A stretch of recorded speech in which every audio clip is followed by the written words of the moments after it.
Quoi de mieux que la photographie pour saisir un instant, une sensation ou capturer ce qui ne va pas durer? La galerie Vanessa Kwang à Paris présente jusqu'au 13 juin un corpus de 8 artistes qui ont travaillé autour de la question de l'éphémère.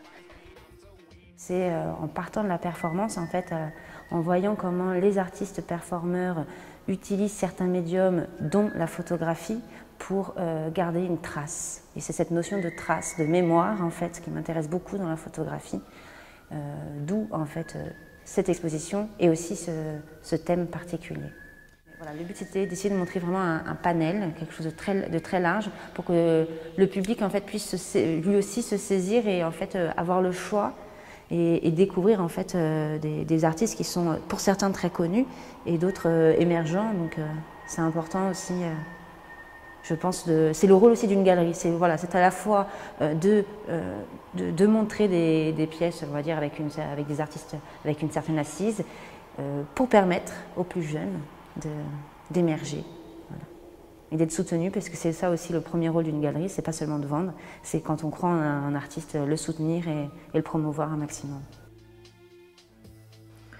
Pour rendre hommage au journaliste Sardar Osman assassiné en Irak, Éric Lucet a imprimé son portrait sur du papier salé non fixé. La photographie, à la lumière du jour, disparaît progressivement. C'est un travail, en fait, qui a été fait pendant toute une nuit par Éric Lucet. Il en a mis dans toute la ville où le journaliste a été tué. Et donc là, on a vraiment voulu montrer tout le processus, en fait, où vous avez à différentes étapes de la journée et du jour, en fait, la disparition progressive, en fait, de la photo, pour arriver, en fait, à un rectangle noir, un peu comme une image de mémoire, de commémoration. Donc là, c'est le travail de Marcus Antonen. C'était important vraiment pour nous de montrer le travail de cet artiste, puisque Vanessa Kwang, en fait, travaille beaucoup avec les artistes finlandais. Elle a vraiment une vraie passion pour la photographie finlandaise, puisque c'est vrai qu'il y a vraiment un regard particulier là-bas. Et donc, ce qui me plaisait vraiment, c'était toujours, en fait, cette idée de dualité. On est dans la banlieue de Los Angeles, avec tout le faste qu'il peut y avoir, avec les grosses décorations lumineuses de Noël comme on peut connaître.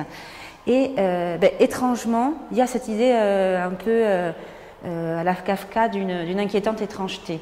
C'est-à-dire qu'on devrait avoir un sentiment d'une grande positivité, d'une grande festivité, et pourtant, il y a une absence humaine.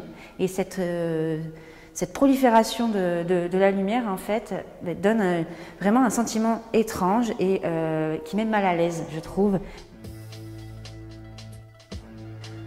Afin de lutter contre l'oubli, Jari Silomaki s'est rendu sur les lieux d'atrocité qui ont marqué le XXe siècle. Il se filme, se prend en photo et marque son pèlerinage par le même nombre de pas qu'il a eu de victimes. Donc là, il s'agit de la série We Are the Revolution de Jari Silomaki, qui est un artiste finlandais. On se demande si on est dans le documentaire, et finalement on n'est pas dans le documentaire. L'artiste dépasse tout ça, puisqu'il y a tout un travail, on va dire ensuite, plus artistique, en inscrivant, en fait, ça c'est vraiment, on va dire, presque un leitmotiv dans sa démarche. C'est la place du langage, en fait. Sur toutes ces photographies, dans toutes ces séries, il y a la présence de mots, de phrases. Voilà. Et là, c'est en fait le nombre de pas et les sensations qu'il a eues, en fait, aux différents endroits.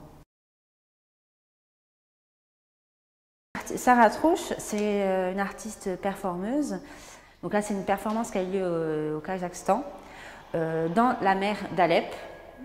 Donc là, on ne le voit plus parce qu'évidemment, en fait, les bolcheviks ont décidé, à un moment donné de l'histoire, l'armée bolchevique a décidé à un moment donné de l'histoire de, en fait, faire vider la mer pour pouvoir faire des champs de coton.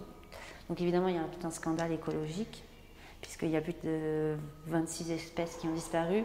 La population qui vivait de la pêche, évidemment, ne peut plus en vivre. Et donc elle est allée dans ce nouveau désert, en fait, puisque plus de 80% de la mer d'Alep a disparu. Et elle est montée sur les carcasses des bateaux qui n'ont même pas eu le temps, en fait, de partir du port. C'est quand même fou. Nikolai Bendix Guillaume Larsen. C'est lui aussi un travail de longue haleine puisqu'il est parti pendant plusieurs mois à Calais à la rencontre des migrants en fait pour essayer de témoigner de ce qu'il voyait, mais sans vouloir montrer l'horreur. C'était pas ça. Son but, c'était vraiment de montrer d'un point de vue presque, en tout cas beaucoup plus poétique et du point de vue du migrant. Et donc, il a voulu montrer en fait l'habitat du migrant. Et là, ce que je trouvais intéressant, c'est cette idée d'ambivalence, c'est qu'à la fois il y a des formes, c'est très beau. Et en même temps, c'est très cruel dans le sens où ça peut être... Je trouve qu'il y a un double discours. C'est que ça pourrait être à la fois, on va dire, une sorte un corps qu'on couvre.